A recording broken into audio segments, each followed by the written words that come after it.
ગુજરાતભરમાં જ્યાં પણ રસ્તાની સમસ્યા હોય તેને પ્રી મોન્સૂનની કામગીરીમાં ચોમાસું બેસે એની પહેલા પૂરું કરી દેવાનું હોય છે અને રસ્તાની જે સમસ્યા છે તેને લઈને કામો જે છે તે કરી દેવાના હોય છે, પરંતુ ગ્રામ્ય વિસ્તારોમાં રસ્તાના કામોમાં હજુ પણ ભ્રષ્ટાચારની જે સમસ્યા જે છે તેનું કોઈ નિરાકરણ સરકાર લાવી શકી નથી। ત્યારે આવો જ કિસ્સો અરવલ્લીથી સામે આવ્યો છે કે જ્યાં રસ્તાના રીસર્ફેસિંગની કામગીરી જે કરવાની હોય છે તેમાં બારોબાર જે માટી જે છે રસ્તા ઉપર તે માટી ઉપર બસ ડામર પાથરી દેવામાં આવ્યો છે અને આ પ્રકારે હલકી ગુણવત્તાનું ડામર પાથરીને ખાલી જે એજન્સી જે છે તેણે સંતોષ માન્યો છે। ત્યારે હવે જ્યારે વરસાદ પડે ત્યારે આખો જે રસ્તો જે છે આખો રસ્તો બગડી જાય અને મોટા પાયે નાગરિકોને હાલાકી થાય તેવી દહેશત ઊભી થઈ છે। આ સમગ્ર મામલો શું છે અને કઈ રીતે બહાર આવ્યો તેની વાત કરીશું આ વિડીયોમાં। નમસ્કાર, નિર્ભય ન્યૂઝમાં આપની સાથે હું મયુરી।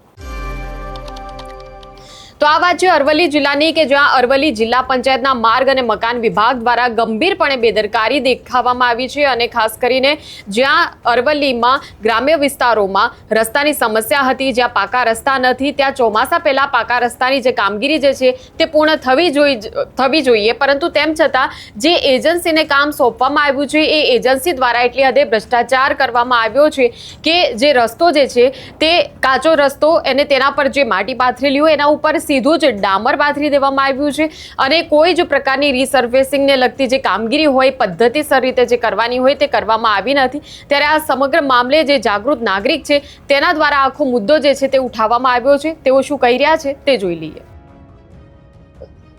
આપનું નામ શું છે અને જે મોડાસા અણિયો રોડ બની રહ્યો છે તેને લઈને શું કહેશો?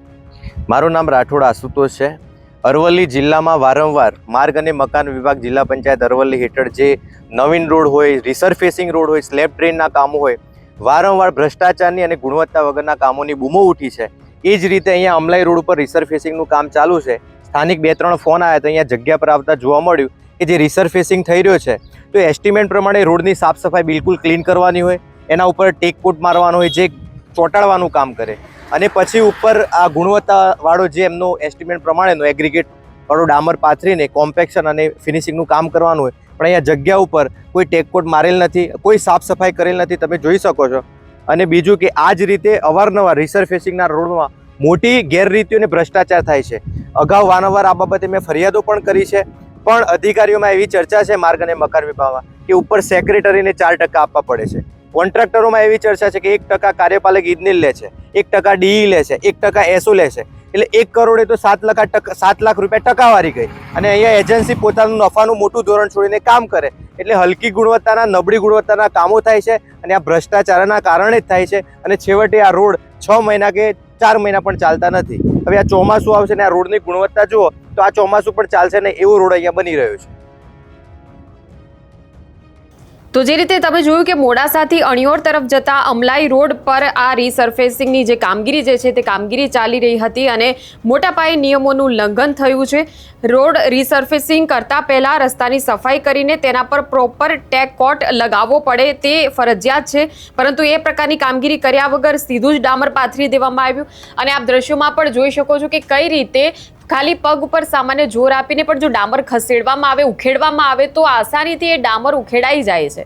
એટલે હાથે કરીને અહીંયા જે ગંભીર કામગીરી છે રસ્તાની એ કામગીરીમાં બેદરકારી કરવામાં આવી છે અને પૈસા જે છે ડામરના એ લઈ લેવામાં આવ્યા છે, પરંતુ કામગીરી જે છે તે ખાનગી કંપની દ્વારા જે કરવામાં આવી છે તેમાં ક્યાંક લોકોને મૂર્ખ બનાવવાનો આખો કારસો રચવામાં આવ્યો છે। હવે આ રસ્તા મામલે જ્યારે જાગૃત નાગરિક સામે આવ્યા છે ત્યારે તંત્ર જે છે તે આ પ્રકારે બેદરકારીની નોંધ લેશે કે કેમ આ ખાનગી જે એજન્સી કે જેને કામ સોંપવામાં આવ્યું હતું તેની સામે પગલાં લેવાશે કે કેમ તે જોવાનું રહ્યું। ત્યારે આ મુદ્દે તમારું શું માનવું છે કમેન્ટ સેક્શનમાં અમને જણાવશો। આ પ્રકારના વિડીયો માટે આપ જોતા રહો નિર્ભય ન્યૂઝ। અમારી ચેનલને લાઇક, શેર અને સબસ્ક્રાઇબ કરવાનું ભૂલશો નહીં। નમસ્કાર।